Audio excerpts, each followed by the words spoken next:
Hey everybody, this is Nicholas here with Zenith Design Build, and I'm joined here with... Hi, I'm Jen Haywood, and I am the owner for Texturious Designs, and I've been fortunate to work with a few projects now with Zenith and Nicholas and his team. We've been doing kitchen, bath remodels, so a lot of really fun projects that we're excited about.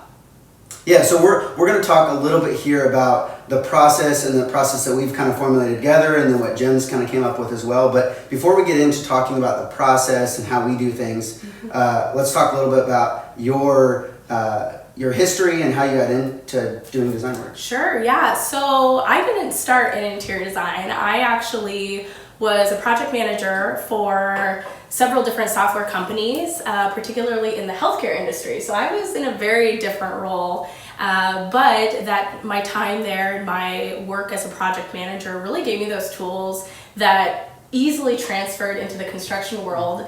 I worked on several large projects where you have multiple players, just like here we have, multiple contractors that we're working with, a lot of different personalities and a lot of different individuals that help to bring the space together. So I was already used to working with a large team, and then as the project manager or project coordinator, being responsible for making sure that all of those steps were hit and that we were meeting our goals, meeting our timelines. So I think it really helps us when we're working with a project with Zenith, just to make sure that everybody's on task. We know who's owning what, who's responsible for which part of the construction project, and then just making sure that it's done to the client's satisfaction. Mm-hmm. Yeah, and so you worked in the healthcare field a little bit as a project manager, and then you decided you want to get more into design. Yes. And then went to Iowa State to get your design degree. Yes, I did. So I was getting less and less enthusiastic about my first job working in software, and I decided to go back to Iowa State and get my master's degree in interior design. So I spent about 3 years at Iowa State studying everything from building code to environmental psychology, how a person interacts in their space, to material selection. So I graduated in 2014, and then bounced kind of back around, went back into project management for a few more years before starting my interior design business. So this is, I'll be honest, a lot more fun. Interior design is way more enjoyable, so I'm having a good time and have been able to partner with Zenith on some really cool projects.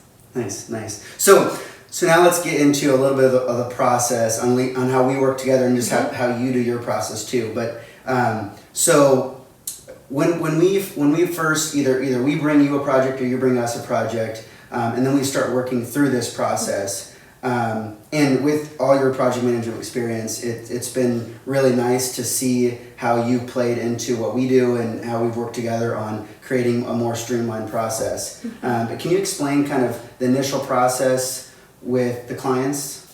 Sure. So Nicholas will usually email or call me up and say, hey, we have this new client we're really excited to work with. They're doing, whatever, it might be a bath or kitchen, a basement remodel.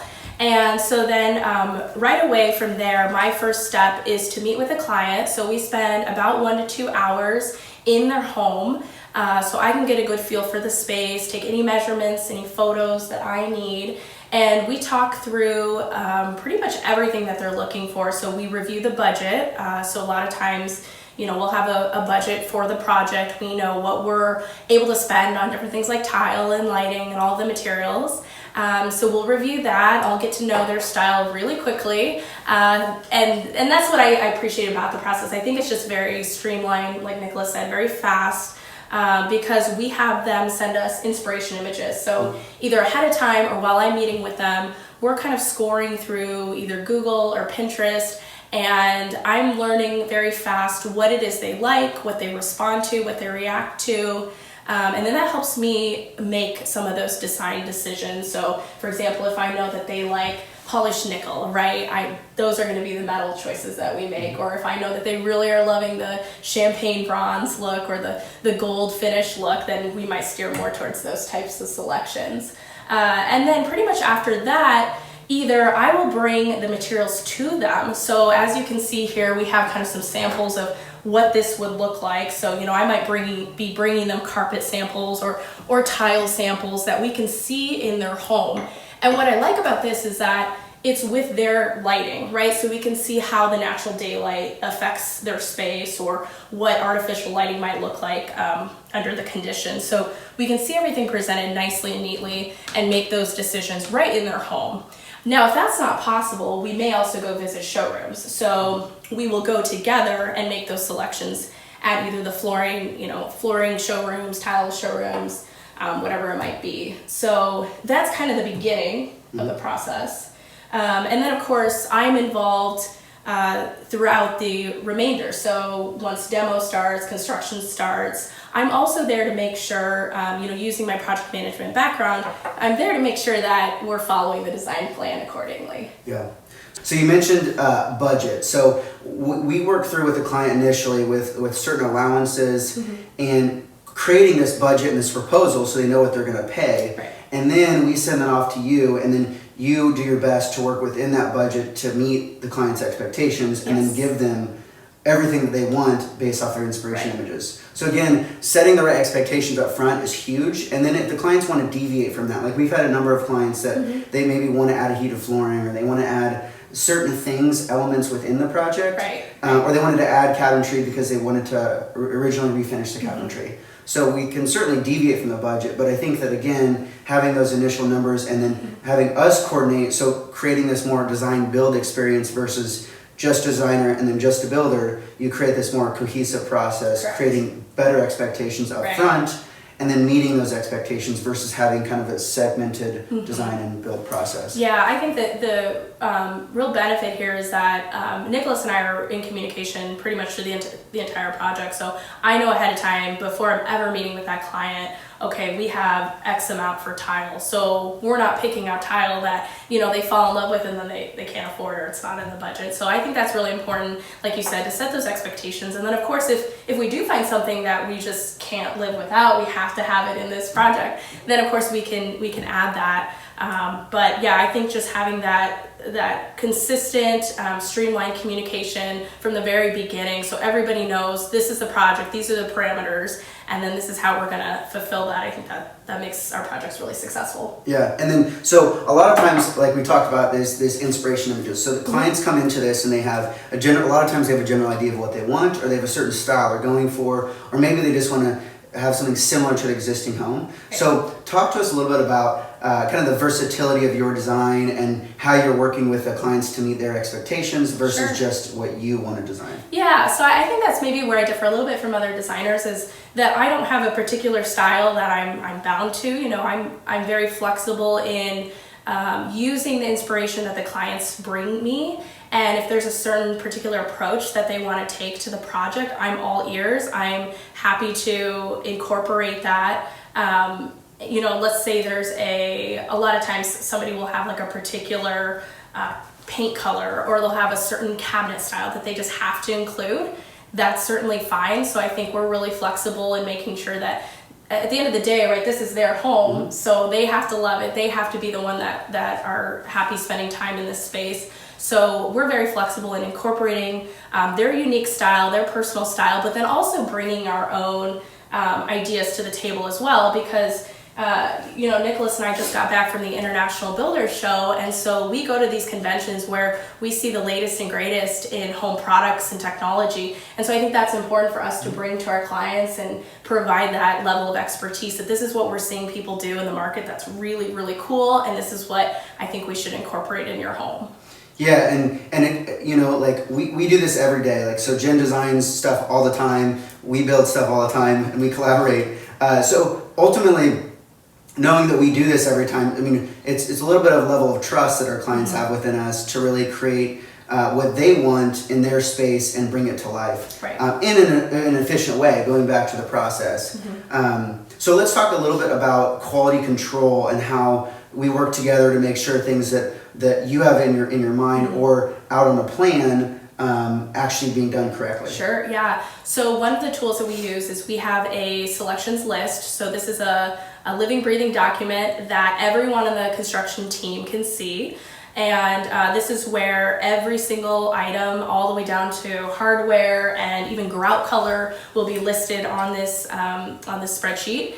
And so part of what we do is when we're out in the field, we make sure that that is visible and printed somewhere, that the whole team, everybody, any subcontractors coming in can see that and they can reference it if needed. And then part of what I do is I come back in. So like I said, after I meet initially with the client, we go do our showroom selections. I come back in. So I make sure that we are meeting all the goals that we had for the space, that if there was a certain paint color that's being applied correctly, or there's certain details. A lot of times with tile, that's where we have some of the most intricate details. We make sure that process is being followed according to the plans. So I come back in just as a checkpoint, as a quality control step to make sure that what the client, what we discussed with the client, what they were expecting is going to be what they get at the end of the day when they walk through their finished space. Yeah, and so we also check quality as well. So me and Jim check quality also, but this is again that more kind of integrated design build approach is the fact that we have the designer that's a little more integrated within the process. So instead of again a designer designing it and then the construction team just doing as they please as to the process, for lack of better words, Jen's a little bit more involved, which creates a little bit better experience for the client, but then also creates a better product in the end. And then even just little things too throughout that process is creating, we create a binder for the guys out in the field, so that way they have everything they need, not only just the design selections, but layouts too. So this last project, we had a little more complicated layout of the plumbing fixtures in the bathroom. We had a bunch of heads, and we had an entryway where we wanted to put the valve and certain things like that. So having that on site is really huge for the guys. So they know where to put everything, but then also it's super easy for us to check on that. But again, where we make this process super easy when we get into the field, can really create a lot of efficiency. Right. So throughout this process, we've realized, and I even had to do a personality test before we got started, which I really like to do with a lot of the people I work with, just to see what they bring to the table versus what I bring to the table. But Jen is a very, very good listener, which is really, really good for her position, because listening to clients, I mean, they want to know that they're heard, and they want to know that their input is taken into consideration. So I think being a really good listener is very important, and then since Jen you're quite a bit different than myself, that it's very helpful to have you integrated within the process. This kind of process-driven, detail-oriented person that can slow down and actually make sure things are getting done correctly has been really beneficial to, I think, both Jim and myself to make sure our projects go smoothly. What do you think? Yeah, I think it's. Again, coming from a world where I've had to interact with all sorts of personality types and different ways that people approach projects, I think it's been fun, right? Because you need that. You need the really detailed people that are going to be in the weeds with the project, and then you need, of course, the overall project leads that are going to be more high level. So I just think it's a very symbiotic, is that the right word? Symbiotic. I think that it's a really good symbiotic relationship. And working with Nicholas, Jim, and the other guys have been great. I mean, you guys are all really good listeners too. I see how you interact with the clients, and I think we have just a really good, strong team that our clients appreciate working with, and they enjoy working with us. Yeah, and I think, to your point about like a symbiotic relationship of, like having the right people in place or having different people in place to really complete the team, and really using your strengths and then using your weaknesses or other people's strength as your weakness. I think it's really important to creating a good team. So Nicholas with Zenith Design Build, and Jen Haywood with Texturious Designs. And so, real quickly, how do people follow you, or how do people get your information? Yeah, so I'm on Facebook, Instagram, Pinterest. So all you have to do is look up Texturious Designs. I know it's a little hard to pronounce, but it's texture and luxurious combined, or Jen Haywood. You can find me on there.